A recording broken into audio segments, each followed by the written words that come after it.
I hate balloons. If you're hearing our voices, it means it's time for It's This Meets That, the podcast where we watch the worst movies from trailer to end credits, scene by scene. So you don't have to, but maybe you should. I'm Russ. I'm Jared. You That's don't really. true. Yeah, I know. I was going to say, you love balloons. I love balloons. You're a big balloon Sigourney guy. Weaver, you dummy. Yeah, come on. Grow up. Eat balloons. Who says that? That being people who have bad lines written for them. Yeah. Like the rest of this movie. All right, so we're back with a full breakdown for the 2011 Taylor Lautner action flick Abduction, which I've got some complaints about the title of this movie and the rest of it, but we'll get to it. Yeah, because it doesn't make any sense.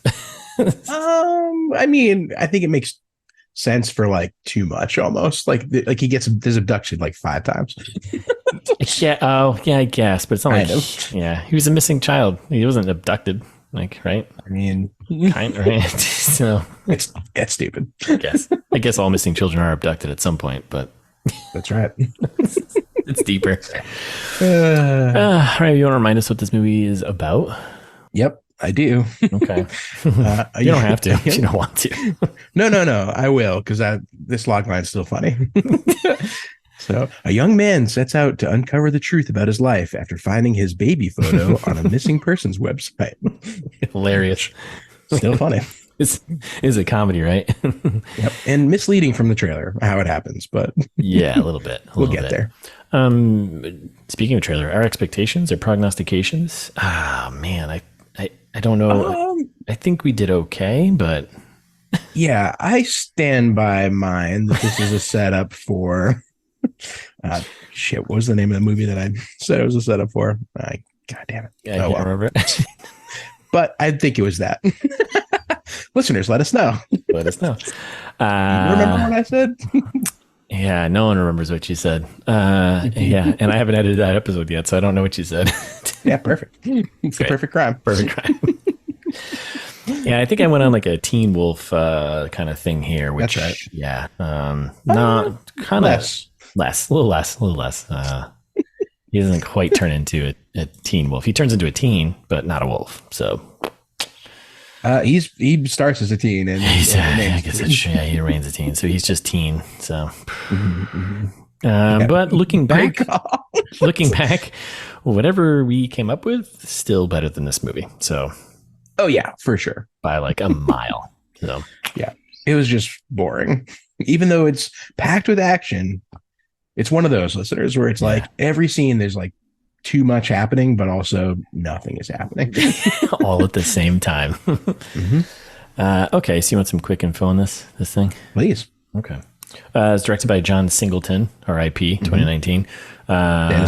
He's known for Boys in the Hood, Shaft, and Too Fast, Too Furious. Nice. Screenwriter, Sean Christensen. Nothing really known for. It just seems like he's done a lot of directs his own stuff. It's all kind of indie stuff. So, okay. Yeah, this was, I think, his like kind of big hit, which we'll get into in the fast facts, which will be kind of mind blowing to you. But oh no, yeah. Who's in this movie? So, friend of the pod, Taylor Lautner, kind of just existing.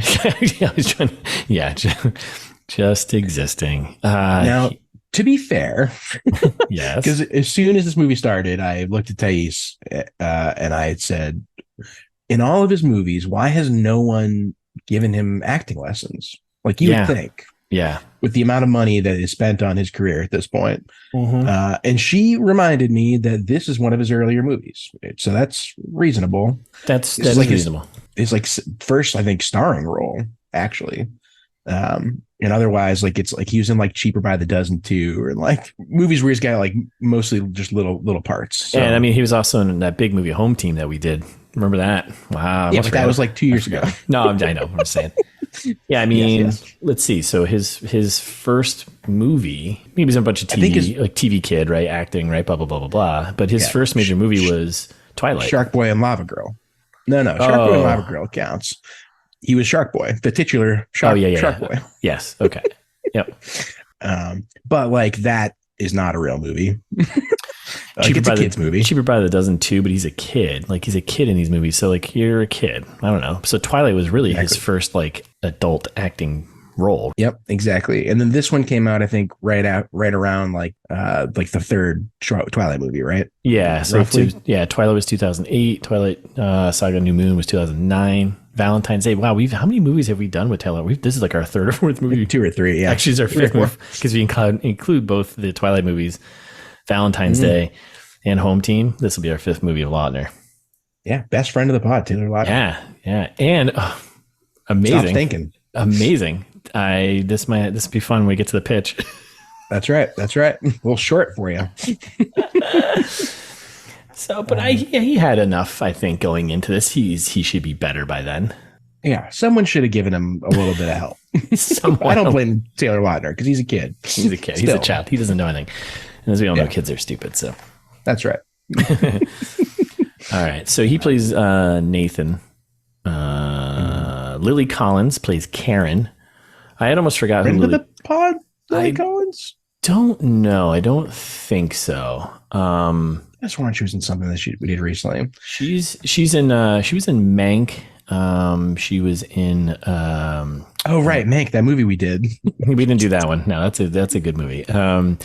She was on this movie called Windfall. It's on Netflix, and it's like this kind of noir crime movie, which I thought was really good. Okay. Other than that, like, you know, no, we have not done anything with her. She was in that movie Okja too, which was good. That movie's great. She's only in good movies, I guess.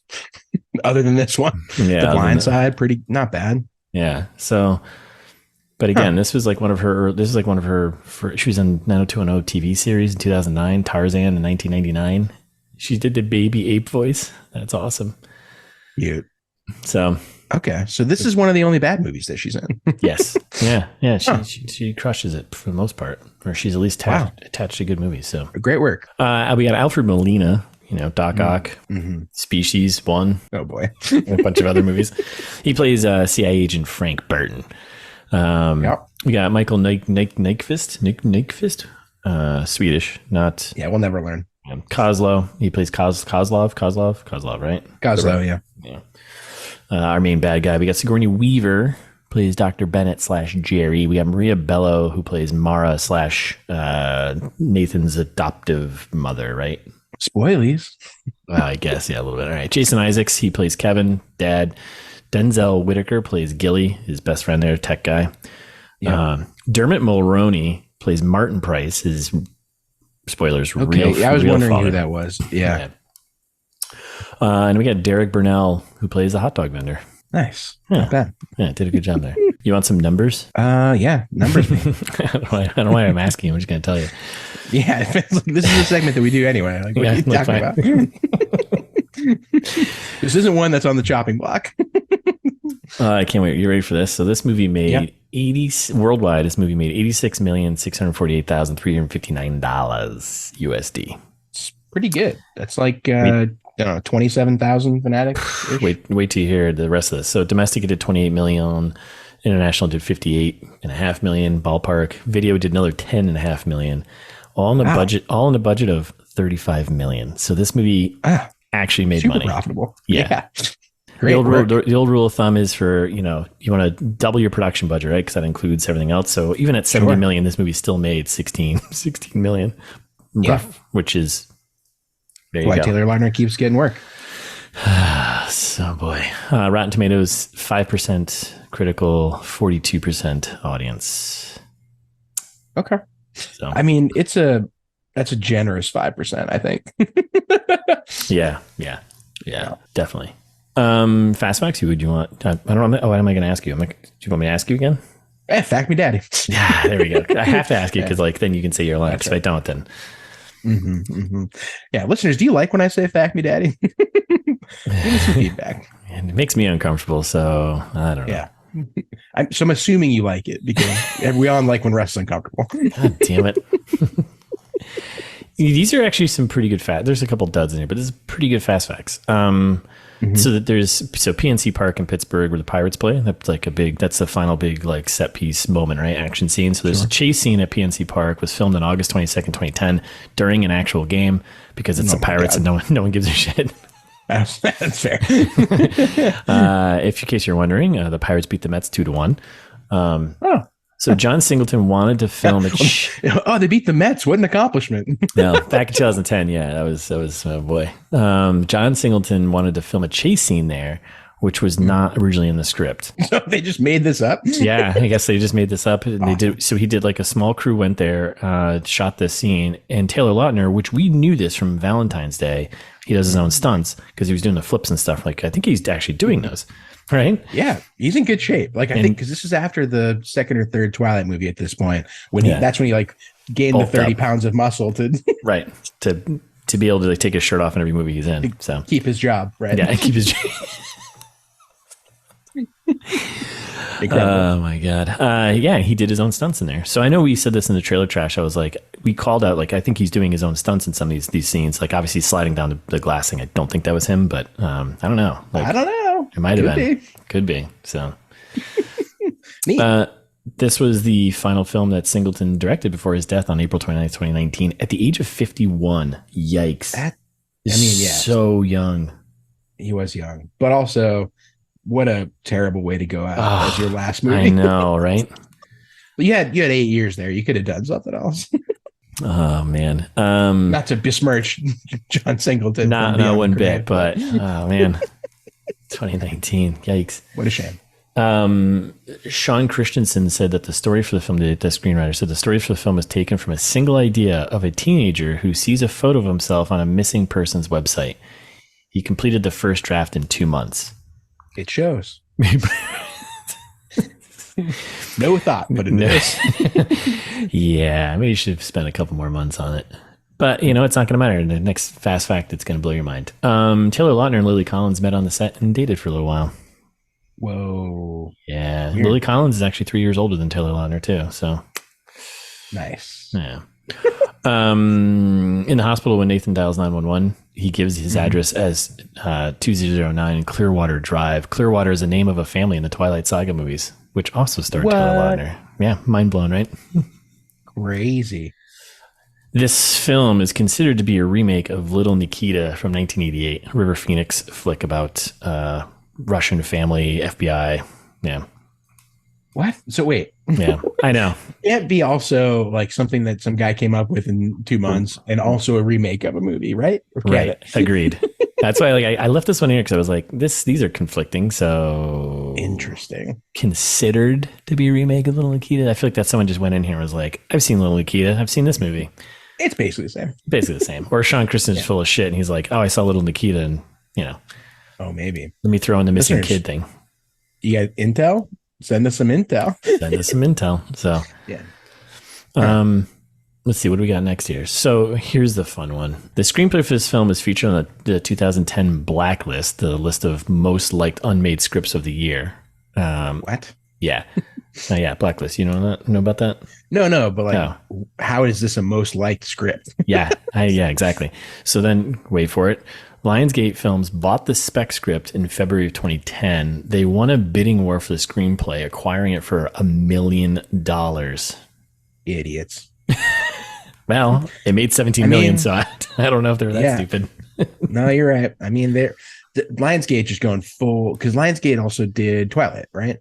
Yes, I believe. Yeah, I believe so. Yeah, raking in the Taylor Lautner bucks. Yeah.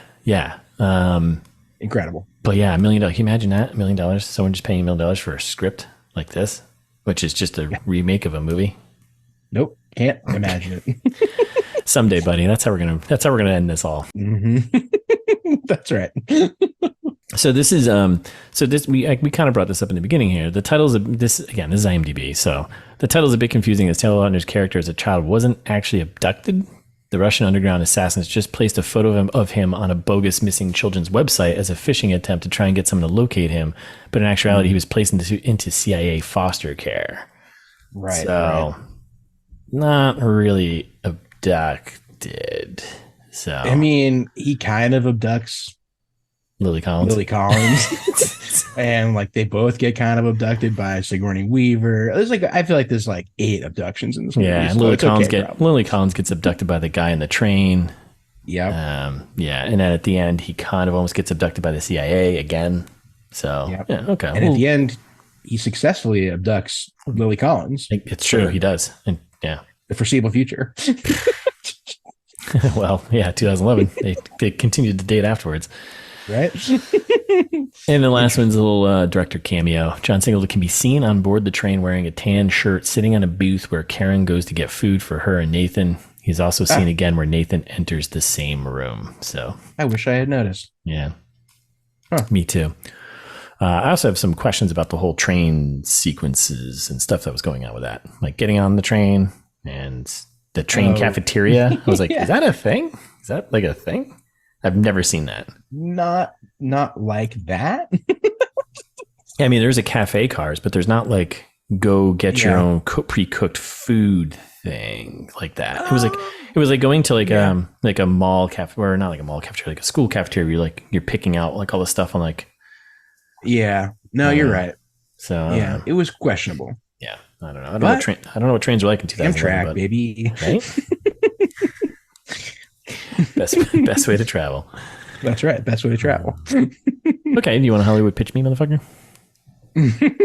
Yep. Going right for it. So this movie is obviously Tracers meets Agent Cody Banks. Now, have you seen Tracers? I have. Oh, unfortunately. So I think that was reviewed maybe a little bit better than this one, but probably not a lot. Another Taylor Lautner joint. Okay. Maybe I haven't seen it. No, I don't think I've seen it. I'm going to take that back. I have not seen it. If it's a Taylor Lautner joint, I'm thinking of a different movie. Yeah, no, 2015 Tracers. Okay. So it starts with Taylor Lautner, obviously. But it continues with losing his parents. So in Tracers, dad is like pre-dead. Yeah. And then his mom dies in the movie, just like in this movie where his mom also dies. Okay. The kind of the premise of Tracers is like he's a bike messenger. Yeah. And in our movie, he's a motorcycle guy. Doesn't wear a helmet in either of them, which fast fact, illegal in Pennsylvania. Yeah. It's not you got to be over 21 to not wear a helmet. So yeah, I don't know what he's doing here. Breaking laws left and right. And general safety. Yeah. Like that's not a safety tip. That's just general like common sense. Just wear a helmet. Wear a helmet. That's right. Both movies have a bunch of stupid parkour stuff. Tracers, it's kind of like a core plot point where like Taylor Lautner is like learning to do parkour from his love interest kind of. Okay. And this one, they kind of just shoehorn it in at the end, but he's doing like way too much parkour stuff that he is not qualified for. Yeah. Both movies have like foreign gangsters that like are kind of the general villains. So they got a good bit of plot overlap. Do we have like, is it Eastern European? Is it Russian? Is it, what do we got? No, these are Southeast Asia generally. Okay. Okay. Right. They're like Chinese and Vietnamese and that sort of thing. Right. And both movies also have corrupt government agents that are kind of like helping / hurting Taylor Lautner's character. Yep. In Tracers, it's the DEA, which fuck the DEA. Right. Am I right? And in our movie, it's the CIA, which also fuck the CIA. Just a bunch of bastards all around. And then the last kind of big connection, I think, is that he gets the girl and they like drive off in his father's car. That's like in Tracers, it's core plot point of him trying to restore his dad's old Pontiac, which is stupid. Okay. I mean, yeah. All right. Yeah. And in this one, he gets his father's BMW briefly. That's like a sweet ride. Sweet ride. Not ideal if you're trying to stay low and hide from the CIA, especially if you're speeding around town, but we'll get to that. That's right. No restoration required. Nope. So this will, good bit of connections there. And then meets Agent Cody Banks. is kind of my low hanging fruit because that one's about a teenager who works for the CIA. This might be your second time you've used Agent Cody Banks. It could be in a pitch. I'm pretty sure it is. So I think it was probably more creative the first time I did it. I imagine. I don't think we've done that many movies about teenagers in the CIA. I don't think we have. But I think you got creative with this one in a different movie. But yeah, I think you're right. Good. So this will be a lazy one for me. In both movies, he's like on the CIA shit list at various points. So like in Agent Cody Banks, he's just like he is actually working for the CIA, and then generally just like doing a bad job of it. And he's a kid. I mean, because he's a teenager, right? Because he's an idiot, cannot be trusted. Right. General rule. In this one, he's like at various points, like the CIA want him, then they don't want him, then they do want him. Kind of like at the end, he ends up being kind of a CIA hero a little bit, and like, you know, gets his commendation there from the boss. It's stupid. And then in both movies also gets the girl. A lot of getting the girl going around. Classic movie trope. Classic, yeah. Hollywood, right? No subversion here. Just you get what you get and you don't get upset, right? That's right. Yeah. And that's it for me. I'm phoning it in on that. Phoning in? I don't think. I don't care. Wear a mask. Okay. That's right. I don't care. I do care. I care about this a lot, but I'm being lazy on my second movie. That's all right. That's okay. It was fine. I'm okay with that. That's good. Yeah. And I trust that you're going to pick up my slack. I'm hoping I'm going to do that. So, what do you got? Okay. I'm going to the late 80s here. I'm going with two movies, 88 and 89, back to back. Let's do this. Good years. Birth year for me. Second one. Oh, wow. Wow. Yeah, that's right. Mm-hmm. Anyways, I'm going with that's what age you. Yeah, I was not going to say. I was going to say how old I was, but let's just say I was playing video games while you were being born. So that's right. Okay, I'm going with it's Running on Empty, 1988 River Phoenix flick. Meets Field of Dreams. Kevin Costner. We all know that movie, 1989. Mm-hmm. So Running on Empty. I have seen this, but a very long time ago, so I had to do some refreshing, but. Sure. The general premise about Running on Empty is it's about a family, a counterculture couple that are on the run from the FBI, and they've got this, their son, River Phoenix. I think the story picks up where he's basically a teenager, and he's kind of like starting to kind of break away from his family's like fugitive lifestyle. Like they're just kind of moving around the country trying to stay away from the FBI. Basically, we're tracking him. So, yeah. How old was River Phoenix in '88? I feel like that's it's a great question. I don't know. Yeah, I don't know. Questionable teenager, I guess. Because in this movie, he's got to be in high school because he's going to Juilliard for like piano or something like that. So yeah, probably okay. He's like he's supposed to be. Yeah, he's supposed to be like I think 18, 17, 18, whatever, 19. Okay, pretty good. So, yeah. So both movies kind of about identity, right, and finding yourself. He's part of this family. It's kind of a fugitive family, and he needs to break out from that and kind of find his own footing. He's also like not tied to his parents, like. His parents did these things, and he shouldn't take the responsibility for the things that they've done. So, just like this movie, movie, right? Both movies have parents that aren't telling the truth. Mm-hmm. Both movies have characters that are on the run from a government agency. That movie, FBI. This movie, CIA. Yep, pick your three letters. Both movies have a love story that almost gets the main characters in trouble. So in Running on Empty, River Phoenix character, he falls in love with, I think it's his piano teacher or his teacher's daughter. Ew. And that makes more sense. Yeah. And then, let me finish the sentence. Nope. And then he goes on and tells her about like his entire like family history and what they are and what they're doing or what, and why they're, on the run and stuff like this, which is almost gets them into trouble.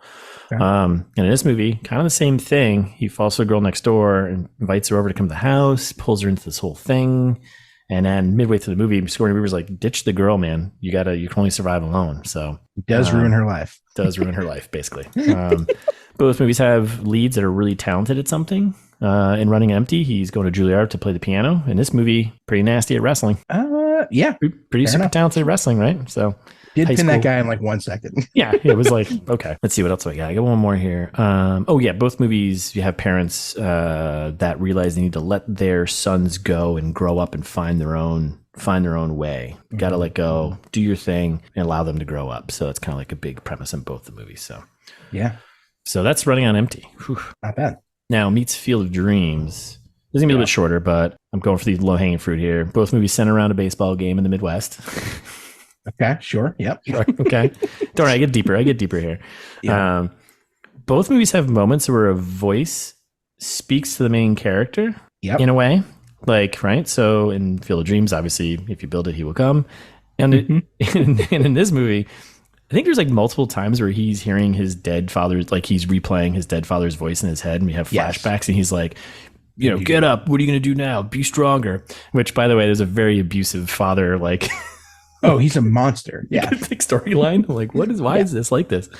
I mean, the first couple scenes, we'll get there in a second, listeners, but like, oh my God, his dad is a monster. Yeah. Worst dad of all time. Yeah. Both movies are about reconnecting with fathers, right? Field of Dreams. That's true. Plays catch with his dad at the end there. This movie is all about him trying to, once he learns his real father's alive and out there, he's trying to reconnect to him, but his real father's like, nah, kid, see ya. Life's better without you. I mean, I love you, but it's better for your safety. That's what I meant to say. Yeah, it's better if I don't have to be responsible for you. You're 18. Grow up. Yeah, that's right. I'm gonna pass you off to this mom figure. And then this is not a stretch, I don't think at all. My final one here. Both movies have fathers that are basically ghosts. Field of Dreams. His father's dead, but he comes out and plays catch with him. And in this movie, an actual ghost, right? In this movie, his father is kind of just ghosts him at the end. He's just like, see ya, and just disappears. Yeah. And we only get to see like chunks of his face at a time. We get to see the Dermot Mulroney like lip scar, and then like that's it. And then he just disappears. So stupid. See you, Dad. And I think that's it for me. I think that's my pitch. Nice. Great work, dude. Yeah, I feel good about that. I'm happy about that. I almost went with, and now I kind of regret. I mean, I'm glad because you've covered the dad themes, but I almost went with like a Harry Potter for Jason Isaacs being a bad dad. That would have been a great connection. I know. Other random connection I got here too. Taylor Lautner was apparently in Field of Dreams 2, the short movie. Apparently, what? Yeah, but that no one saw probably. Oh man, the things you find when you go digging through IMDb, huh? Field of Dreams 2, the short movie, the treasure trove. Yeah. Okay. All right. Whew. Are we gonna get into this? Yeah, might as well. Let's do it. Okay. I mean, we get the Lionsgate crazy animation logo, the epic one, right? Coming in with all the gears. Like, okay. We know who paid for most of this. I guess we need to eat some screen time here too. Runtime. It was Lionsgate and Taylor Lautner's dad. Yeah, right. So we open up, we cue the rock music, right? And we get the overhead shot of like a truck just driving through the woods, windy road. I was kind of hoping that you wrote down the 8 other movie studios they listed because I didn't feel like it, but it doesn't matter. I didn't. Yeah, if you don't give me a logo, if you don't give me a logo, I have to read it. No, you get nothing. Forget it. And this is just the boys being boys in the truck, right? And Lautner just hanging on. So stupid. Like, why would anyone think this is a cool thing to do? I'd be terrified. Like, this isn't fun. It's hanging on the back of the bed. Sure, that's fine. But like, he's sitting on the hood of the truck and it's going like 55, 60 miles an hour on this road. Like, they hit like 75 at one point. Yeah. Allegedly. Again, no helmet on. Come on. What's going on here? Like a real dumbass. Yeah. So they're cruising through, boys just being boys, I guess. That's not a thing that anyone should say, but somehow they did manage to not die before the movie starts, which is unbelievable. Unbelievable. Yeah. And then we go to a house party in it's like the middle of the afternoon. Yeah.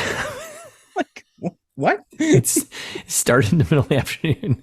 So, but then when they are like, this movie is a comedy, and they arrive in style though, like the truck pulls up and hits the curb, and he flips off the hood of the truck, and I'm like, what is going on right now? His friends are like, dude, you're crazy. Yeah, I am. And like, are you rooting against Taylor Lautner immediately? Immediately. And like, everyone's like, are you okay? He's like, yeah, I'm fine. I'm like, clearly already drunk. So then we're at the pool party. Babes, bros, beers, solo cups, right? That's right. That's what we're doing here. So he's classic high school party scene. Yeah. You've seen one, you've seen them all. Yeah. You get the pool, you get the people, you get everything going on. Everyone's having a good time. And then we meet his two buddies there, Jake and then Gilly. We do get a heavy-handed foreshadowed on on selling fake IDs. Gilly is apparently the best fake IDs in Pennsylvania. Oh my God. It was, wow. Yeah. I literally was like, wonder if this will come back later. Mm-hmm. And we intro Karen. She rolls in with some dude who is a total dingbat. Yeah. Which I feel like I recognize that guy. I meant to look up who that actor is that plays Billy, the boyfriend, because I was like, that guy looks so familiar. Yeah, he kind of does. But so he rolls in and he bumps into Nathan. Nathan's like, yeah, what do you got? Well, and right before that, when Nathan spots Karen, he makes the most insane eyes at her. Yes. Like it's not like, oh, like he's making eyes at her, like love interest. No, he looks like a crazy person. Yeah. Like he's like, I want to take your skin off or something like that. It's like, whoa, yes, dude, let's pump the brakes here. He does that. Like, I think this is one thing maybe he adapted slightly by the end of the movie. Like the first few scenes that he's in with her together, like he looks like he's going to peel her. Yeah. Yes. Yeah, he definitely does. He's not very comfortable in his own skin, it seems like. And no. And has to take someone else's. Just got to say, Taylor Lautner, I know we said it before, the acting in this is atrocious. It is horrible. So bad. It's like a cardboard box just standing there. A good-looking cardboard box, I guess, basically, right? Sure. A very handsome cardboard box. Yeah. Very, very handsome cardboard box that is constantly shirtless. So then we get a Billy and Nathan little bump in, like let's alpha right now, bro. Let's alpha. You want alpha? Let's alpha. It's like, all right, relax, guys. Jesus Christ. And then they just walk away. Then they just go, let's go get drunk. Okay. So we're at a night party because this party was an all-day rager. Like these kids would be like passed out drunk by this point. Yes. Yes. Yeah. So, by the way, the credits are still rolling at this point. They're just getting drunk, hanging out, pool party, beer pong. And then we get another. Who's letting this happen? Like, what are the neighbors do? Like, if I were a neighbor of this house, like, I'd be rip shit. Like, there's 200 high schoolers in the backyard next to me getting wasted, being wicked irresponsible. Like, it's like in that neighborhood, like the girl who's running whose house it is later on is like, oh, I got to clean this up before my parents like come home, whatever. It's like your neighbors are gonna tell them like this was an absolute disaster. Like this is a 15-hour party. Like the cops were probably called 4 times to break this up. So then we get our next like big time forced slap you across the face. I foreshadowed here, right? Some VIP tickets to the Pirates game, which by the way, I've gone to PNC Park. Those tickets are like $10. Yeah. I mean, that's how high school kids got them. I went to PNC Park over the summer, and I think we spent $50 for tickets. That's for both tickets, and we're sitting in like the really nice like you can go inside and grab beers from your own like dedicated concession stands, and like there's your own bathroom. That was like $50 for 2 tickets. Oh man, once you do baseball like that, it's so hard to do any other way. Like I remember the first time I went to I can't remember who it was. It was like it was Katie. Katie Hurdy Sweet. Yeah. That we used to work with. Shout out to Katie. And it was her husband's like aunt or something had like got these wicked sweet tickets from like Northeastern alumni something or other at Fenway. Yeah. And they invited me to the game, and we like got this dope box, like you're saying, with like private bartenders and whatever. Yeah, got your own like, space. Yeah. Actual comfortable seats, which like listeners, if you've never been to Fenway Park, maybe the worst seats in the business. I mean, I've been to a lot of ballparks, and yeah, they are not comfortable. Just horrible. And I was like, I never want to go to a baseball game again. Like, thanks for ruining baseball for me. Park built 100 years ago. Yeah. I'm so comfortable right now. What? Anyway, so yeah, worth it. Yeah, definitely. Especially living in Boston, trying to go to a Red Sox game. It's I mean, now they're cheap tickets, but it's like because they're not good. Yeah. But Getting any of the good PNC seats, Park. like, just go to PNC Park. It's a beautiful park. So, all right, so we got our secondary foreshadows. We got fake IDs and we got sweet VIP tickets to the Pirates game. Let's do this. And then we wake up next morning. Good. Yeah, so far so everything's good. Coming up. Taylor Lautner. I mean, come on, right? Crushing it. Next morning, we wake up and contractually obligated shirtless moment with Taylor Lautner on the front lawn. That's right. The sleep Passed on the front lawn. I've done that once. Another one. Sure, but like the neighbors are gonna notice. So then he's helping, like, if it's like the girl whose house is, she's like, hey, you gotta get out of here, whatever. She's like, I don't even know whoever you are, you gotta be out of here. You gotta get out of here. I was gonna say, like, if Russ had a nickel for every time whoever you are, you gotta get out of here. Yeah, you gotta for every time it's been told to me, right? That's what you right, yeah, okay. Because that doesn't, I don't say that to someone else. No. I'm like, you're here. Let's go get breakfast. I'll make you breakfast. So he's doing shirtless cleanup in the front yard with the rest of the girls there. And then Dad shows up, and Dad is not happy. Mm-hmm. And then... Which transitions into the next scene. Which... Incredible. So... If you thought Lucius Malfoy was a bad dad... You're in for a treat. I was like, is this a movie about like parental abuse? Because yes, I guess it is. Maybe deep down, it's about parental abuse and like leaving your child. Like, I don't know. Movies that give you legendary lines like, you can drink like a man, you can fight like a man. And Jason Isaacs and then just starts kicking the shit out of him, like with boxing gloves, like they're doing boxing training. I'm like, this isn't training. This is like you're beating the shit out of your son for like 5 minutes, way too long. And then Mom's like watching from the house, like being like, those the boys, they'll be the boys. You know, those are my boys. Like, what? It's incredible. Like there's a lot of good, like already Taylor Lautner off to a bad start acting wise. Like he's like, oh, this is bullshit. And his dad's like, with bullshit, it's getting so drunk you can't defend yourself. Smack, like just like, punching him in the face. Like, brutal. Oh my god. Yeah, you know. So yeah. So then they're going at it, and then Lautner lands a roundhouse kick to his dad's chest, which would have just like incapacitated most people. Yeah, and he says your mother hits harder than that. And then after the kick, we get the line that's like a mouthful of marbles. You want to break the rules? Careful what you let out of the box. Yeah, I'm glad that they gave that line to Jason Isaacs. And yeah, and they're like, this is so stupid. And then they just continue to kick the shit out of each other. It's like a good 5-6 minute long scene of them just beating the shit out of each other. And then Mom finally breaks up, and then she's like, you know, you're out all night, no phone call, you're grounded for a week. And he's like, oh, Mom. You do get an important line though. Trust has to be earned. That's what she says to him, because that comes back later. Cut to dinner. Stuff seen from the trailer. Really, they're just doing some family stuff, some yoga talk. Now, like, I don't know. I don't want to blame John Singleton because he's dead, but the cinematography in this movie is horrible. Like, so questionable. Like so many shots where I was like, why would you film it this way? Yeah. Like, yeah. The angles. Yeah. It's so weird. Yeah. It's super weird. I think these shots were the ones from the trailer where like, this is weird. Yeah. But so they do a shot behind him, like eating dinner, and then the camera just starts moving to the like panning, you know, it's to like, the right. And it's like a counter. And it's just, there's like this really long table of just family photos. Just so, okay. So they've got a good family, I guess. Yeah. I do love Jason Isaacs is like, just like playing a real dirtbag dad. Like, your mother cooked. I worked all day. What did you do? Like you're on dish duty, boy.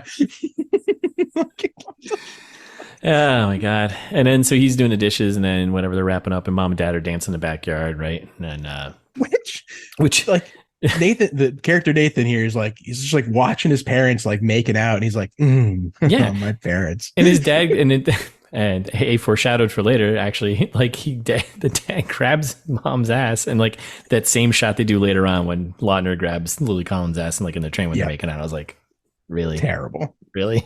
Come on. Jesus Christ. They're kids. Yeah. And then meanwhile, across the street, we got Billy there just being a total dick to Karen, right? And he leaves. What was the line she said to him? It was like, you like football so much or something. Like it was something like yeah. It was wicked dumb, but then his line was even better because Yes. he replies to her, "You're in high school, Karen. I can have any girl I want in college." You're like, gross. Don't. What a dick. So gross. Also, like, don't date girls in high school when you're in college. Yeah, no, that's not Gross. Yeah. Stay in your own lane. Yeah. Jesus. I hate this movie. And then we're in a therapy session with Sigourney Weaver. Yeah, well, much deserved therapy session. Yeah, sounds like it. Well, he definitely needs therapy, but also apparently this therapy is court ordered. We'll find out in a second. Yeah, so so he's like opening which up, never comes back either. Yeah, like this whole thing, because he's like opening up, like he's like, I feel different inside, blah blah blah, and then they get into like how he's had like rage issues and all these, and he's like, I'm doing what you said, doc, and I'm just like calming myself down. I was like, this put the anger away. Like, why is this a threat at all? I don't know. It doesn't play at all later on. Like, no. Is it just to show that he can get fired up? I don't. I was gonna say the one scene I think where it almost comes back and then they don't do anything about it is the one on the train when he like it's awesome. Yeah, I can't wait till we get there. But like, I was really hoping in that scene they would have like Lily Collins like look at him like almost like she's afraid or something. But they don't. Yeah, that would have been smart. Give us a drive moment, right, where he's just going to town and like, okay, I'm terrified of you because you have this problem. Yes, give us a payoff about the anger issues. They do not. They do not. But I guess this whole scene really, it gets that, because like none of that matters. But the most important thing about this is the dreams he's still having. This recurring dream he's having of this woman being strangled and killed by someone, right? Yeah, and I love Sigourney Weaver, but was it the lines? She's not good at this movie at all. She's kind of phoned it in, but I think she's just, the script. Come on, we all know it comes back down to the script. Like, it always comes back to that. Like, yeah, she's like, so, and speaking of your anger issues, you still having those dreams? Yeah, and he's like, yeah. Yep. There's a woman singing a lullaby, and then the attack happens, and then the woman gets killed, and it's over. And then she's like, "Okie dokie, like good session today." And she hugs him. I'm like, hug your therapist like that? I don't know if that's how that works, but I don't. So questionable. And we get some quick intercut transition shots from there, right? Him on his motor scooter, he's cool. No helmet, not cool. No helmet. Wear a helmet, illegal. In Pennsylvania, state of Pennsylvania, most states, I think. Most states, yeah. Not New Hampshire. Live free or die. Come on, yeah, you're either living free or you're dying. So that's right. No seatbelts, no helmets, baby. Let's go. So we're intercut like transitions here. So we got Karen doing cheerleading, a bunch of shots from the trailer, marching band. It was all stuff from the trailer, just showing it. He's in high school, whatever. And then we're in the wrestling ring here. I hate this scene too. So like, it comes in on there's a wrestling match, and he's doing jump rope, but like what you would do in like a practice or training or something. And this seems like it's like a competitive match, and he jump ropes until the second that he has to go into the ring, which you're like, fired up. Aren't you going to be tired? Nope. Fire. You just got to keep yourself fired up. That's it. Keeping the blood moving. So he watches his buddy Gilly just get his ass kicked on the field there on the court, on the whatever the mat. Poor Gilly. And then Nathan's like, he comes back and he's like, oh, I don't know, man. What are blah blah. And Gilly's like, I don't want to do this. Like, and then Nathan's like, he's like, whatever. Goes in and literally pins the guy in like 2 seconds and comes back. Yeah. He's like, done. Yeah, it's a good wrestling match. Well, see you later. All right. So we're in the school hallway, right? And this interaction actually had me laughing. Yes. So Gilly's at his locker, right? And he's opened up his locker. Nathan's like, whoa, joining the militia? Like, Gilly has guns in his locker? I think it was the stickers on the. I don't think he had guns in his locker. I think it was stickers on I don't know, man. Oh, I thought it was like he had like these like NRA and like whatever. Stickers on I just assumed he had guns in school because this movie's stupid. I don't think you could in 2011. I mean, you can whatever you want. I guess so. Yeah, it's true. No rules. So then Achilles' line is, he's like, so I blow off some steam by going to the gun range. I'm a virgin. What else am I going to do? Which, a lot of other things. A lot of other things. Yeah. Like, what? Like, do you have anger? Like, why is everyone so angry? Concerned? Yeah. Like, why is like, instead, this seems like a really logical line. Instead of being like, dude, like, don't shoot up the school. Yeah. Like, I'm like, okay, you're okay with those things? Stupid. Yeah, keep those at home.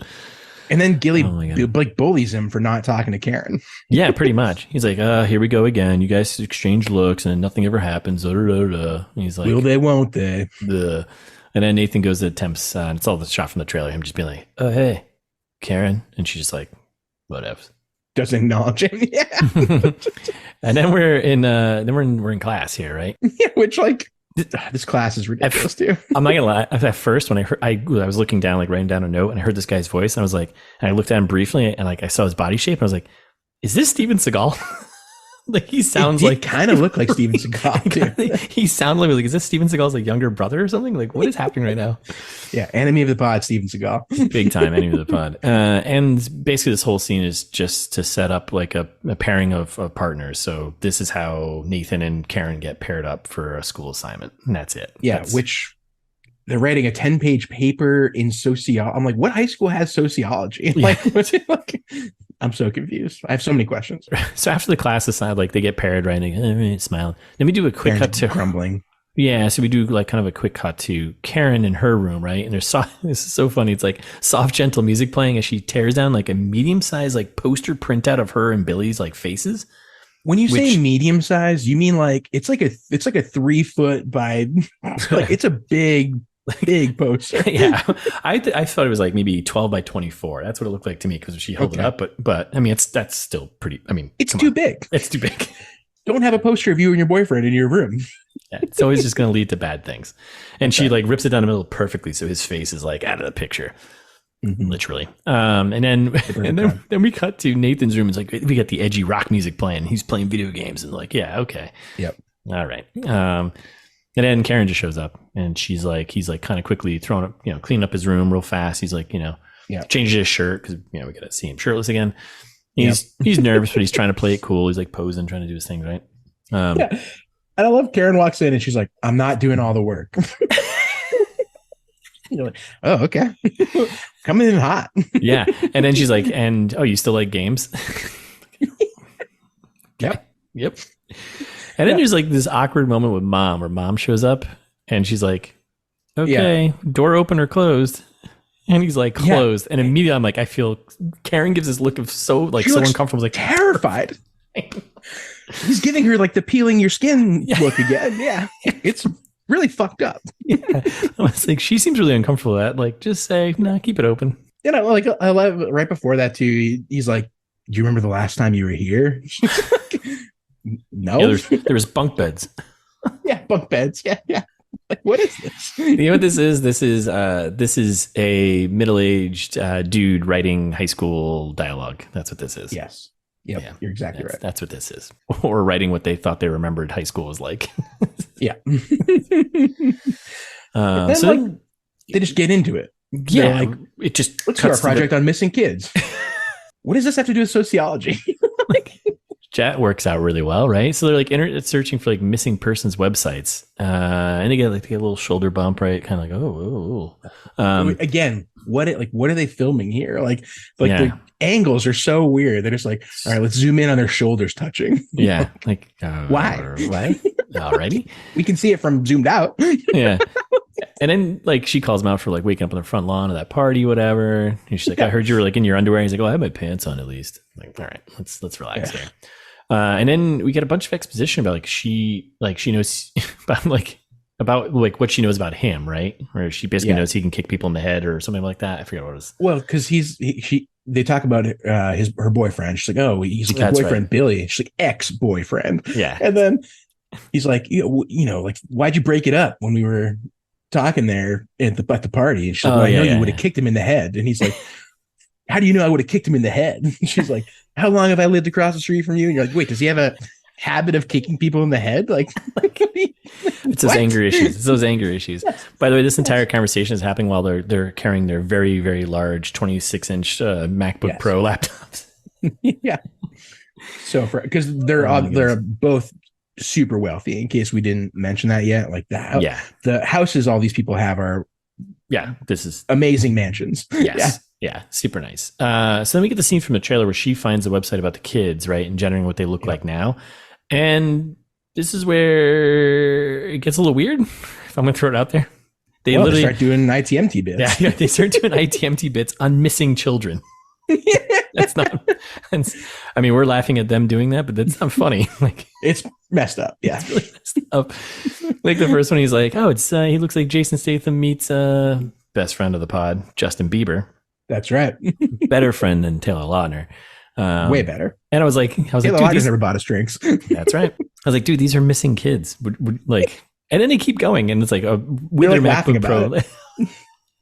They keep making fun of missing kids' photos. Like, that one looks like Ryan Seacrest meets Lady Gaga. Like, what are you doing right now? And then we get to the last one. Matt Damon meets you. And like, gasp. Like, what a terrible setup just to get to that point to like, oh, say this one. Just say it looks like you. God damn it. Yeah. And then I do he's just like, hey, send me a link to that site. Yeah. And he's like a little shook up. Okay. But and then she leaves and she's like, oh, her uncle's like checking in on her. So we know that the parents are away. Yeah, they're away on vacation, which comes back a little bit later. Yeah. And then they're like, oh, let's meet up in an hour and finish this up, whatever. Yeah. So then she leaves and he hits the old age progression button on the missing children's website. And voila, we got a face from an NPC character from like a PS2 game from 2001. Yeah, which like misleading from the trailer. Like they weren't together when he discovers this, which is fine. Yeah, it's fine. But the usual. And you're right. It did look awful. I remembered it looking better in the trailer, but you're right. It's horrible. It's just like smudge face. Like what? Yeah. And then it gets worse from here. So he's looking at this photo of the kid again, like the baby photo, and the kid's wearing a shirt. Yes. He then goes somewhere in the house to a drawer and finds the shirt. What? I don't know how much like your baby clothes or stuff that you have. I have like none. I have a box like this big, a little bit bigger than like two shoe boxes next to each other with stuff from like my childhood, but that's it. I don't have. It's stupid stuff like my mom kept, but it was like, you know what I mean. It's not a random stained shirt. No, which by the way, the stain's still in there. Like, come on. Yeah, like it's like I think I might have like my. No, I think I threw it out when my parents moved out of their house, but like I did have until the last few years, probably like my old like my christening outfit, like things that are like I don't know, like baby stuff, but not like clothes when I was 11 or like whatever it was. 3. I think it was 3. Or that's what it was 3. Yeah. Like, but like what? Oh, he's get like his parents have kept every shirt he's ever worn or something. It seems like they kept, but they've only got 2 photos of him as a kid. Right. Yeah, exactly. Right. They kept the shirt, but no pictures. Yeah. So he finds the shirt in the photo, right? And then he prints out all the info from the website. And then we cut down to the kitchen where we got dad being a dick again. And he's about to leave. And he's like, Mom's like, well, where are you going? And Dad's just like, your mom said, get over here. Get over here.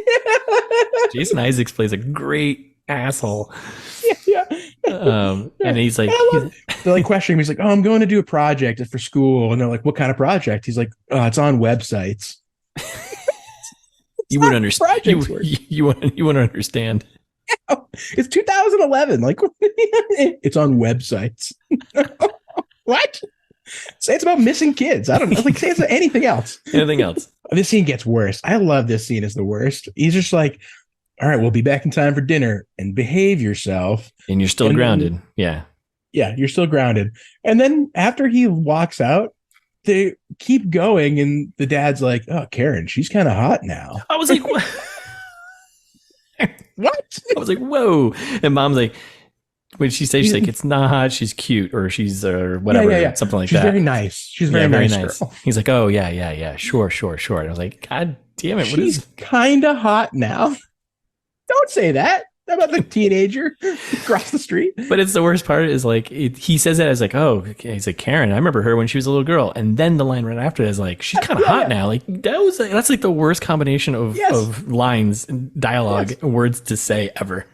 Yes. So, and instead of the mom calling him out or doing anything that would make sense for a character, she's like, no, she's very nice. I feel gross. I feel gross repeating the line that he just said in the movie. I'm like, she's kind of hot now.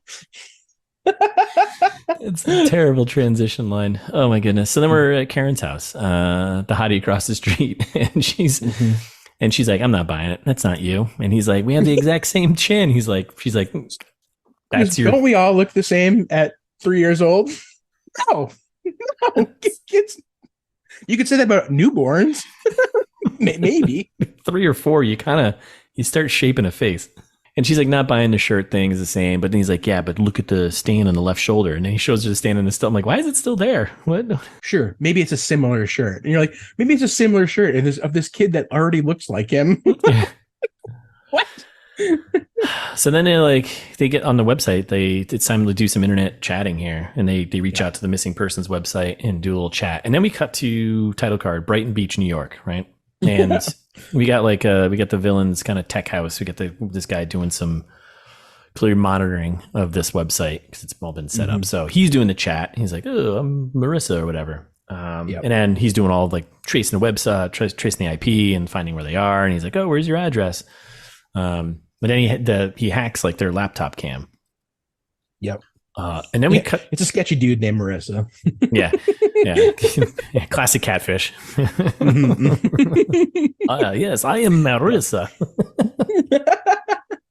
You've been missing a long time. Good Serbian accent. Yeah, you've been missing a long time.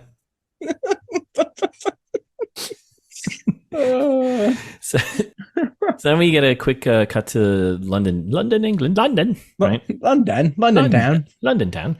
And we got Mr. Coslow there in the car ride, right? And the guy back in Brighton Beach was like, hey, you wanted to call whenever the website got a hit. It got a hit, so I'm calling you. Cut back to Karen's house, and Nathan's looking a little kind of shook up, and he's just like, and he slams the laptop shut, right? And then they have a little conversation about, if I were adopted, like, why am I on a missing persons website? Like, she brings up, she's like, you could be adopted, whatever. And that's when he's like, why, if I was adopted, why would I be on a missing persons website? So, and then she drops the line from the trailer, like, well, if this is real, then who are those people in your house? So then we come back to Nathan's house, right? Yep, it's the dinner from the trailer, the awkward dinner. Then he's kind of digging through like some family memories, books. What do they call those things? Scrapbooks, photo books, yeah, whatever. Photo books, scrapbooks. He's like looking for his birth certificate, right? And he's dad's like sneaks up behind him. He's like, "What are you doing?" And he's like, I lost my driver's license. I need a new driver's license. So this is why I have my birth certificate so I can get a new driver's license. And his dad's like, is that really what's going on? You're not getting a fake ID, you little bastard, are you? I'll slap you right now. He doesn't say that, but take the shit out of you. Again. Oh boy. You're not using that birth certificate to do anything weird with that hot girl across the street, right? Yeah. Super hot girl next door. She used to be a little girl. Now she's hot. God damn it, Jason Isaacs. God damn it, character. Not Jason Isaacs, but damn it, whatever his name is. Classic Malfoy. Yeah. So then we're at school, I think, in the cafeteria, and we got Nathan chatting with IDs. Yeah. Chatting with Gilly here about the photo. Yeah. And then he's doing like a little, what was that game called? We had the photo hunt. He's like, whoa, wait a minute. Hold on. He's looking at the two photos. He's like, this photo is like zoomed in and you can see someone's shoulder. It looks like it's zoomed in and cropped out or photoshopped like right here. It's like, like someone didn't want to be seen in it. And he's like, how many, do you have other pictures? And he's like, well, I've got like 2 family photos and then just a bunch of me by myself. And he's like, what? You only have 2 family photos? That's crazy. We have so many. It's embarrassing. There's like 1 million photos of me. Yeah. My parents love me. What's wrong with yours? And during this scene, coming back to like weird choice of shots, and like this scene, like when he discovers like this crazy moment, they do these weird like close-up shots of just their eyes. It like bounces back before them. Like, I know you're trying to add some mystery to this, but like, or make it feel like it's like so many choices. Why? And I mean, we're going to make a choice right now by ending this episode right now, That's here. Right. So part 1, done. We're going to leave it at that. Abruptly. As we do a close up of our eyes. Mm-hmm. So that's it. Yeah, we're going to take a break here. So thanks for listening. Back on Thursday with part 2. Meantime, you can follow us on Instagram. It's This Meets That, ITMT Pod on Twitter. subscribe wherever you're listening, and share with a friend. Those are my 4 tasks for you. Yeah. And I'm going to give you a bunch more tasks. So you can also share with your enemies and strangers by writing us a review on like Apple Podcasts or Spotify, or I don't know, wherever you're listening that allows you to review stuff. Yelp, we always say that'd be funny. Send us an email if you do that, because that'd be hilarious. And speaking of emails, you can send long form feedback to itsthismeetsthat@gmail.com, or go to the website. We have, Russ has worked really hard on the website over the years. So hard. And there's a link now to merch. You can get t-shirts. You can find 240 some odd episodes at this point. Like so much back catalog. Like, just longest fun. Podcasters in the game. Safety tips, life tips. I mean, it's not just about the movies to break down. There's more to it. It's a lifestyle podcast, really. Yep, exactly. So yeah, check out itsthismeetsthat.com, and we will love you forever.